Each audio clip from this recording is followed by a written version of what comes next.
उसके बाद ऐसे ही जर्नी चलती रही, फिल्में मिलती गई। कभी ऐसा भी रहा कि साल भर तक आपको कुछ काम नहीं। हाँ, ये लाइन कुछ इस तरह की होती है कि बिजी होते हैं तो बहुत ही ज़्यादा बिजी रहते हैं, और न खाली होते हैं तो बिल्कुल। तो आप ये समझिए कि आप चाहे जितने अच्छे एक्टर, आपको 2-2 साल ऐसा होता है खाली बैठना पड़ जाता है जी, ऐसा होता है। इसलिए नहीं कि आप अच्छा नहीं कर रहे हैं, बस इसलिए कि हो सकता है कि वो रोल या वो कैरेक्टर आपके लिए नहीं बना। हो सकता है कि अभी किसी को भी ले ले, कोई अपने कैरेक्टर के लिए अगर फाइंड कर रहा है कि मुझे एक 6 फुट के हाइट का बंदा चाहिए या बहुत फैटी चाहिए भाई, जिसका वेट 90 किलो 100 किलो, तो मैं नहीं फिट, चाहे मैं जितना अच्छा एक्ट करूँ। यही चीज़ आपको, ये चीज़ हर एक्टर को पता है।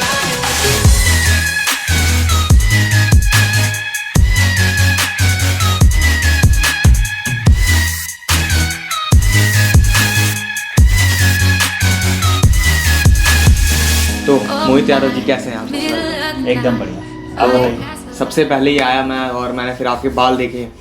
क्या क्या चल रहा है ये, मतलब बाल क्यों बढ़ाए जा रहे हैं? देखिए, ये एक ऐसी चीज़ है जो मतलब ऐसा कोई पर्टिकुलर नहीं है कि मैंने इसको बाय शौक के लिए ऐसा। आजकल ट्रेंड भी चल रहा है, लोग बड़े बाल रख रहे हैं, बहुत सारे एक्टर्स रख रहे हैं, बहुत से रख रहे हैं, बट लेकिन इसका मोटिव ये है कि अभी जैसे मैंने रिसेंटली अभी एक फिल्म की थी, वेब सीरीज कंजरपुर, सिने प्राइम के लिए। अच्छा, उसमें ये लुक एकदम मैच कर गया।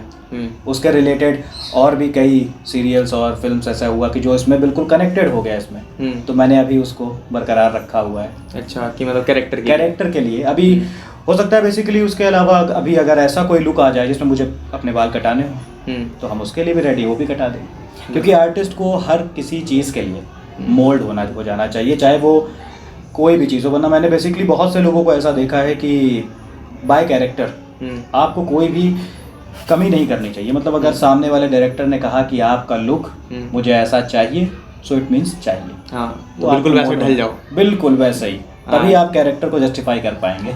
मेरे को यहाँ पे एक जैकी चैन का वो याद आ गया, ब्रूस ली का, सॉरी, उन्होंने कहा था be water my friend, be water. हाँ, कि जिस कंटेनर में डालो उसमें वैसे हो जाए। वही होना चाहिए आर्टिस्ट को, कि जैसा हो वैसा मोल्ड हो जाइए। तो कैसा रहा बचपन आपका? जन्म मेरा यहीं लखनऊ में। वैसे मेरे पूर्वज, जैसे मैं कहूँ, मेरे दादा दादी ये सब लोग, मैं गोरखपुर के, गांव मेरा गोरखपुर, लेकिन मैं कभी गया नहीं। हमेशा मेरा रहना, सारी चीज़ें सब यहीं पर रहा। तो एक चीज़ और मैंने देखी, आपका एक कुर्ता। मैंने अभी आपसे जब अभी स्टार्ट नहीं हुआ था इंटरव्यू, उससे पहले ही पूछा था कि मैंने बहुत सारे जो लोगों को देखा है वो इस टाइप का कुर्ता पहनते हैं, थिएटर वाले स्पेशली। तो मतलब ऐसा क्या होता है, मतलब ग्रुपिज्म करने के लिए या फिर एक जैसा दिखने के लिए, क्या है मतलब ये? नहीं, ऐसा कोई ये ग्रुपिज्म नहीं है, लेकिन हाँ, मैंने भी बहुत से लोगों को देखा। जब मैं बेसिकली बहुत से जगह गया तो बहुत बार ऐसा रहा कि मेरे मैच करता हुआ लोगों ने भी पहना सेम यही डिज़ाइन के मैंने कुर्ते, मतलब मेरे फ्रेंड्स हैं, वो भी थिएटर करते हैं, तो उनको भी देखा मैंने, सेम यही डिज़ाइन के कुर्ते पहनते हैं वो भी। तो मैं मतलब वही मेरे को देख के ध्यान आ गया, मैं मतलब ऐसा मतलब क्या है ये? नहीं, ऐसा कुछ नहीं। इसका मेन मोटिव हाँ ये है, जो हो सकता है कि सबके माइंड में हो, कंफर्ट। मतलब एक ऐसा रहता है ना कि आप बाय कंफर्ट रहते हैं हर चीज़ों के लिए, क्योंकि ज़्यादातर थिएटर में भी बहुत से ऐसे कैरेक्टर्स होते हैं या कोई भी चीज़ होती है, तो उसमें बहुत हद तक हमें कुर्ता बहुत यूज़फुल लगता है। तो हम लोग इसीलिए ऐसी चीज़ इसको खरीदते हैं कि भाई इसको हमने ऐसा तो पहना ही पहना। साथ में हमारे थिएटर या शोज़ के लिए जब लगे तो हमने वहाँ भी उसे यूज़ कर लिया, बट एज ए कंफर्ट ज़्यादा होता है और मुझे अच्छा भी लगता है। तो बात करते हैं आपके काम के बारे में। कैसे रहा आपका जर्नी, कैसे ये माइंडसेट है और कैसी चीज़ें? देखिए, बेसिकली मैंने वही बताना चाहूँगा कि मेरा बचपन जब शुरू हुआ तो 10 साल का जब मैं था तो मैंने स्पोर्ट्स ज्वाइन किया। मैं बेसिकली मतलब एकदम मेरा माइंड सेटअप था स्पोर्ट्स के लिए। मैंने बास्केटबॉल ज्वाइन किया, देन वॉलीबॉल ज्वाइन किया। उसके बाद मेरा फोकस हुआ मार्शल आर्ट्स पे। 2011 से मैं कंटिन्यू मार्शल आर्ट्स करता रहा। मतलब मेरा कोई फोकस्ड ऐसा नहीं था कि मुझे एक्टर बनना है या एक्टिंग करनी है, बट हाँ 2 चीज़ों का बहुत शौक था। एक पढ़ने का और दूसरा, आप पढ़ाई में अच्छे थे? हाँ, एवरेज मान लीजिए। और दूसरा फिल्म में देखने का। अच्छा, तो ये 2 चीज़ें थी बस। इसी दौर में कहाँ पे एक समय आया, सन 2013, मैं एक प्ले देखने के लिए गया। अच्छा लगा मुझे। वो प्ले था महात्मा गांधी के बारे में जी। अच्छा लगा मुझे प्ले। वो मतलब वो ऐसी चीज़ थी जो मेरे अंदर कुछ ऐसा आया कि हाँ मैं भी कर सकता हूँ। एक वो इंटरेस्ट जागा। बस वहीं से मेरी थिएटर की जर्नी धीरे धीरे धीरे धीरे शुरू हुई। सबसे पहले मैंने थिएटर और कई प्रोजेक्ट्स में एज ए एक्शन डायरेक्टर काम किया। अच्छा, क्या एज रही होगी उस समय? मेरी एज होगी 15 साल। अच्छा, उस टाइम से 15 साल 16 साल। एक प्रोजेक्ट था रवि खेमू जी का, कुणाल खेमू के पापा का। उनका एक प्रोजेक्ट था, the project name is Azizan Bai. सन 1857 की क्रांति पे वो बन रहा था। एक लाइट एंड साउंड प्ले था, डायरेक्टेड बाय रवि खेमू जी। तो उस प्रोजेक्ट पे मैंने एक्शन डायरेक्टर ऐसे काम किया, बट कुछ फाइनेंशियल प्रॉब्लम के चलते वो प्रोजेक्ट बंद हो गया। लेकिन उधर से एक चीज़ आई कि ऐसा रहा ना, देखो हर चीज़ का एक अलग अलग मोटिव होता है। बहुत से लोग ऐसे एक्शन डायरेक्टर भी हैं जो बहुत अच्छा काम कर रहे हैं, बट मेरे माइंड में एक चीज़ ये आई कि मुझे बैक स्टेज होकर काम नहीं करना, फ्रंट स्टेज आना है। सिर्फ नाम नहीं चाहिए, फेस भी चाहिए और काम भी चाहिए। बस वहीं से जर्नी स्टार्ट हुई थिएटर की। कई प्ले किए, छोटे छोटे कैरेक्टर, बड़े कैरेक्टर, और आज के टाइम पे मैं अप्रॉक्स लगभग 50 से ज़्यादा प्ले कर चुका हूँ। 50 से ज़्यादा। नेशनल स्कूल ऑफ ड्रामा के कुछ एल्यूमिनीज के साथ भी काम किया। अच्छा। MPSD के एल्यूमिनीज आए, उनके साथ काम किया।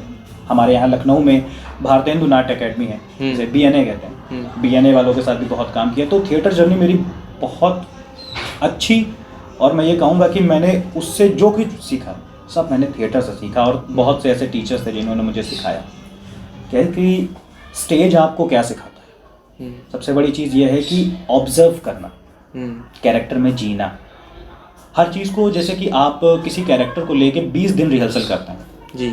तो जैसे कोई कैरेक्टर आपका कॉमिक कैरेक्टर हुआ, कोई कैरेक्टर आपका इमोशनल कैरेक्टर हुआ, तो आप उस चीज़ में 20 दिन जीते हैं। अब ये चीज़ आपको मीडिया में किस तरीके से फ़ायदा देती है कि आपके तुरंत माइंड में कोई समझ में आ जाएगा कि हाँ यार ये चीज़ मैंने यहाँ पे ये कैरेक्टर किया था। तो वो थिएटर ही है जो आपको हर कैरेक्टर को कैच करना सिखाता है। बस उसी दौरान 2016 में एक सीरियल मिला, उसमें काम किया। क्या नेम था उसका? उस सीरियल का नाम था बेटी ससुराल की। अच्छा। अंजन टीवी पे वो आया था जी। 2016-17 में मैंने काम किया, तो वो 17 के लास्ट में आया। अभी यूट्यूब पे भी उसके कई एपिसोड्स पड़े हुए हैं। उसके बाद मैंने गवर्नमेंट्स के ऐड, काफ़ी दूरदर्शन के और DD किसान के बहुत ऐड में काम किया। उसके बाद ऐसे ही जर्नी चलती रही, फिल्में मिलती गई। कभी ऐसा भी रहा कि साल भर तक आपको कुछ काम नहीं। हाँ, ये लाइन कुछ इस तरह की होती है कि बिजी होते हैं तो बहुत ही ज़्यादा बिजी रहते हैं, और न खाली होते हैं तो बिल्कुल। तो आप ये समझिए कि आप चाहे जितने अच्छे एक्टर, आपको 2-2 साल ऐसा होता है खाली बैठना पड़ जाता है जी। ऐसा होता है इसलिए नहीं कि आप अच्छा नहीं कर रहे हैं, बस इसलिए कि हो सकता है कि वो रोल या वो कैरेक्टर आपके लिए नहीं बना। हो सकता है कि अभी किसी को भी ले ले, कोई अपने कैरेक्टर के लिए अगर फाइंड कर रहा है कि मुझे एक 6 फुट के हाइट का बंदा चाहिए या बहुत फैटी चाहिए भाई, जिसका वेट 90 किलो 100 किलो, तो मैं नहीं फिट हूँ चाहे मैं जितना अच्छा एक्ट कर लूँ। यही चीज़ आपको, ये चीज़ हर एक्टर को पता होना चाहिए। तो आपने एक्शन डायरेक्टर की बात करी। हाँ, तो क्या रोल होता है एक्शन डायरेक्टर का? देखिए, एक्शन डायरेक्टर वो हर प्रोजेक्ट का बहुत अहम हिस्सा है। मतलब मैं, ऐसा नहीं है कि मुझे पसंद नहीं है, मुझे बहुत पसंद है, बस मैंने वो चीज़ अलग चुनी। लेकिन एक्शन डायरेक्टर बहुत मैंने देखा है कि मतलब इतना उन लोगों का काम रहता है, इतना, मतलब आप ये समझिए अगर वो सेट पे आए तो 2 दिन के लिए इवन डायरेक्टर भी कुछ नहीं बोलता, शांति से बैठ जाएगा, क्योंकि वो पूरा दारोमदार एक्शन डायरेक्टर को दे देंगे। इतनी मेहनत से वो काम करते हैं, मैंने देखा। मतलब हर चीज़, अगर आपको ब्लड पैच का सीन चाहिए तो बाय फोकसली, अगर उनको ब्लास्ट का सीन चाहिए, हर चीज़ तो इतना फोकसली और पैशनेट होकर काम करते हैं। उनके जितने भी टीम मेंबर्स हैं, मैंने ये चीज़ खुद देखी है, जिन फिल्मों में मैंने काम किया उसमें बहुत काम रहता है भाई। मतलब आप ये समझिए 12 घंटे या 14 घंटे की शिफ्ट में वो हिलते नहीं। बहुत मेहनत का काम है भाई, बहुत मेहनत का काम है। तो मैं आपसे कुछ एक डायलॉग सुनना चाहूँगा कि मतलब आप थिएटर के हैं, तो मेरे जो थिएटर का मेरे दिमाग में जो छवि बनी हुई है वो ये, उनकी आवाज़ एक तो बहुत बुलंद होती है और दूसरी उनकी एक्टिंग, क्योंकि जो असली एक्टिंग होती है मैंने देखा है कि जो थिएटर में ही होती है बहुत तगड़ी सी। तो मैं चाहूँगा कि आपको कोई फेवरेट डायलॉग हो या फिर कोई प्ले में से आपका कोई पार्ट हो जो आप अभी कर सकते हैं। देखिए, ऐसे तो बहुत बड़े बड़े मोनोलॉग्स हैं उसमें, लेकिन उसमें से एक छोटा सा मैं आपको एक्ट कुछ वो करके दिखाता हूँ। उस प्ले का नाम है फंदी। फंदी ये शंकर शेष जी का लिखा हुआ है प्ले जी। अब उस प्ले में बेसिकली क्या है कि एक बंदा जो उसका लीड कैरेक्टर है वो अपने पिता को मार देता है। क्यों? क्योंकि उनको कैंसर होता है। अब ये इच्छा मृत्यु पे प्ले है। अब उसी में का एक डायलॉग है कि वो किस तरह से अपने को आगे जज के सामने बोलता है। तो उसका ये कि जज साहब हम आपको बताते हैं, कि हमने अपने बाप को क्यों मारा। घर में पैसे नहीं थे घर में अपने पिता के इलाज के लिए। कितने लोगों से कर्जा लिया, लेकिन हर किसी ने सड़क पर रोककर छाती पर डंडा तान कर बेइज्जती की। घर आते ही औरत ने यह ऐलान कर दिया कि घर में कुछ खाने को नहीं। हमारे छोटे लड़के को पड़ोस के कुछ लड़कों ने मारा था।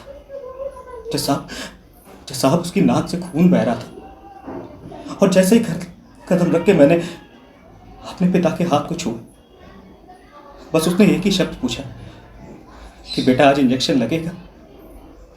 जज साहब मेरे पास उसका इंजेक्शन खरीदने के पैसे नहीं थे। मैं उसे इंजेक्शन नहीं दे सकता था जज साहब, लेकिन मौत तो दे सकता था ना। बस न जाने कैसे मेरा हाथ अपने बाप के गले की ओर पड़ा। न जाने कैसे मेरी उंगलियां उसके गले को कसने लगी। अब यकीन नहीं मानेंगे जज साहब कि आती हुई मौत को देखकर भी मेरा बाप हंस रहा था। और इस तरह जज साहब मेरा बाप मर गया। ये वाह, अमेजिंग। मैं 2 मिनट के लिए वो कैरेक्टर में तो इमेजिन कर रहा था, जो आप ये जो डायलॉग आप बोल रहे थे ना, एक ही चीज़ में इमेजिन कर रहा था वहाँ पे। मतलब अमेजिंग, मज़ा आ गया। बस यही चीज़ होती है कि मतलब आप किस तरह थिएटर में, मतलब मैं ये कहता हूँ ना कि मतलब ये एक ऐसी फील्ड है कि इसको मैं बहुत मतलब दिल से मानता हूँ। मतलब एकदम पैशनेट हो के मुझे बस बहुत से लोगों ने कहा कि यार पढ़ाई में अच्छे हो, जॉब के लिए क्यों नहीं तैयारी करते, हर चीज़ के लिए। लेकिन क्या होता है ना कि आप जिस चीज़ के लिए नहीं बने आप वो कर नहीं पाएंगे।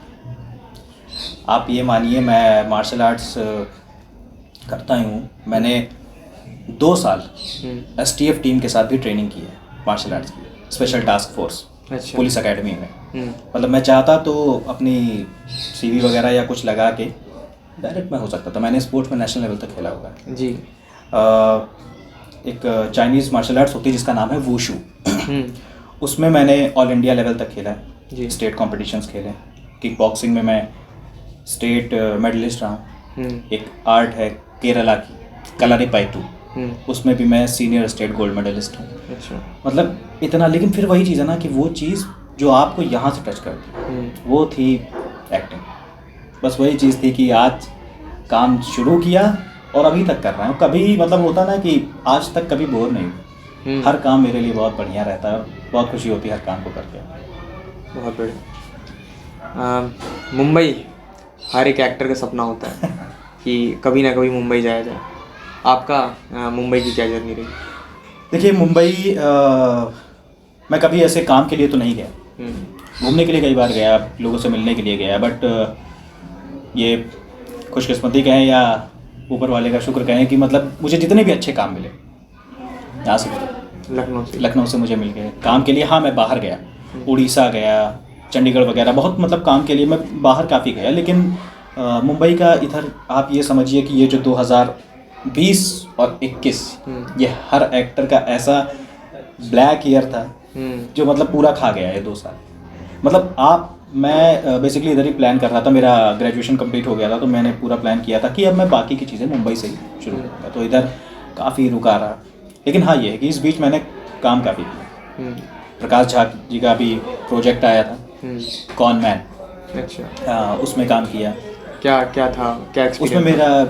उसमें ही एक चीज़ मैं ये कहूँगा कि उनके साथ, उनके उस टीम के साथ काम करके बड़ा मज़ा आया। मतलब एक चीज़ है, मतलब हर वो छोटी चीज़ जो आप सेट पे भले काम ना करें आप खड़े होकर देख सकते हैं कि कैसे मैनेज होता है, क्राउड आदमी किस तरह मैनेज करता है, एक आर्टिस्ट को किस तरीके से मैनेज करता है, हर चीज़। तो मैंने उसमें वो चीज़ें देखी। तो ये देखा। इससे पहले मैंने और भी कई फिल्मों में काम किया, तो मतलब ये रहा कि काम मिलता गया। लेकिन अब कुछ एक लेवल और ऊपर जाना है तो नो डाउट आपको मुंबई जाना पड़ेगा, because it's the hub, it's the hub. तो आपको जाना पड़ेगा। सो प्लान तो यही है कि इस साल माहौल सही रहा तो निकल ही जाएंगे जुलाई अगस्त तक। अच्छा, यही फ्यूचर प्लानिंग सोच रहे हैं? बिल्कुल। देखिए वो कब मिलता है ये उसके ऊपर, लेकिन बस हमें काम करना ये हमें मालूम है। वो कब मिलेगा उससे कोई दिक्कत नहीं, हमें क्या है, हमें बस मेहनत करना है बस। तो कुछ आपके जो फ्यूचर प्रोजेक्ट्स हैं या फिर कुछ फ्यूचर प्लान्स हैं, क्या चीज़ें हैं उसके बारे में कुछ बताइए। ये फ्यूचर प्रोजेक्ट्स अभी आप ये समझिए कि अभी इधर मैंने काम किया है, हो सकता है कि मार्च तक वो फिल्म आ जाए। मैंने उस फिल्म में काम किया था 2018 में। अच्छा, 18 में काम किया था, पोस्ट प्रोडक्शन चलते चलते 19 हुआ। तो 2 साल इस कोविड की वजह से हम लोग उसको नहीं रिलीज़ करा पाए, बिकॉज हम लोग उसे बड़े पर्दे पे रिलीज़ कराने की सोच रहे थे। वो एक अवधी फिल्म है। फिल्म का नाम है हरी शबनम। उस पर मैंने पैरेलल कैरेक्टर, ये मेरा कॉमिक कैरेक्टर है, तो मैंने उसमें काम किया। तो मैंने अभी हो सकता है कि अभी उसके पोस्टर लॉन्चिंग पे भी मैं गया था, अभी कुछ 3 से 4 दिन पहले उसके पोस्टर लॉन्च हुआ है। तो मे बी मार्च के लास्ट तक वो फिल्म आ जाएगी। हाँ, रिलीज़ हो जाएगी बड़े पर्दे पे ही। हाँ, चलिए बहुत बहुत ऑल द बेस्ट उसके लिए। Thank you. और बाकी फ्यूचर प्लानिंग आप ये समझिए कि ये फील्ड ही हर चीज़ है, क्योंकि इसमें जैसे जैसे आप एक स्टेप ऊपर बढ़ते हैं, बढ़ने के साथ साथ ये अपने आप टफ होती जाती है। ये मैंने देखा। आप ये समझिए कि मैं ये नहीं कह रहा कि मतलब हर चीज़ सीखना ही बहुत ज़रूरी है, लेकिन यहाँ से क्या हो जाता है ना कि आप किस तरीके से उसे मैनेज कर पाते हैं। बस वही चीज़ है कि अब आगे फ्यूचर प्लान यही है कि और अच्छे प्रोजेक्ट में काम करें, और उम्मीद यही करते हैं कि अच्छा हो। तो मोहित जी, बहुत मज़ा आया आपके साथ बात करके। Thank you. तो हमारा चैनल है फिल्मी चाणक्य। हाँ। तो इनके दर्शकों को क्या कहना चाहेंगे?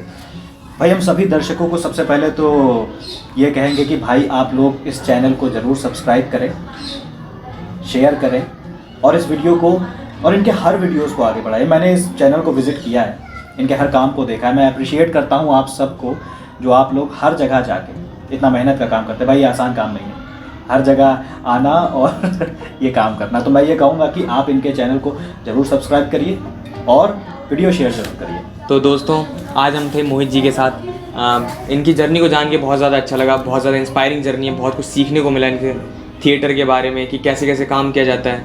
तो ऐसे मिलते हैं आपको नए इंटरव्यू के साथ अगले हफ्ते। तब तक के लिए see you soon, just a beginning.